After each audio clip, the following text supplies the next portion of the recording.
అందరికీ నమస్కారం.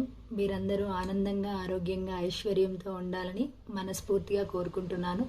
నేనిప్పుడు భగవద్గీత ద్వితీయ అధ్యాయం సాంఖ్య యోగంలోని 13వ శ్లోకాన్ని మీకు పాడి వినిపించబోతున్నాను. దేహినోస్మిన్ యథా దేహే కౌమారం యౌవనం జరా తథా దేహాంతర ప్రాప్తిః ధీరస్తత్ర న ముహ్యతి. ఈ శ్లోకంలో శ్రీకృష్ణ భగవానుడు అర్జునుడితో ఈ విధంగా పలుకుతున్నాడు. ప్రతి జీవుడు వ్యక్తిగత ఆత్మ అయినందున ప్రతి క్షణం తన దేహాన్ని మారుస్తూ ఒకప్పుడు బాలునిగా, మరొకప్పుడు యవ్వనవంతునిగా, ఇంకొకప్పుడు ముసలివానిగా కనబడుతూ ఉంటాడు. అయినా అదే ఆత్మ కొనసాగుతూ ఎటువంటి మార్పు లేకుండా ఉంటుంది.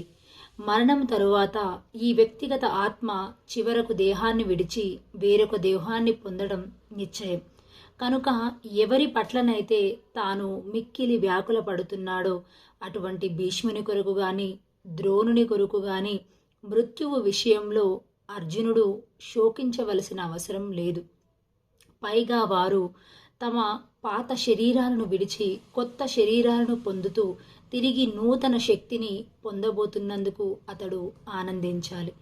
జీవితంలో మనిషి చేసే కర్మను బట్టి నానా రకాలైన సుఖదుఖాల కొరకు అటువంటి దేహ మార్పులు కలుగుతాయి అని శ్లోకం యొక్క భావము.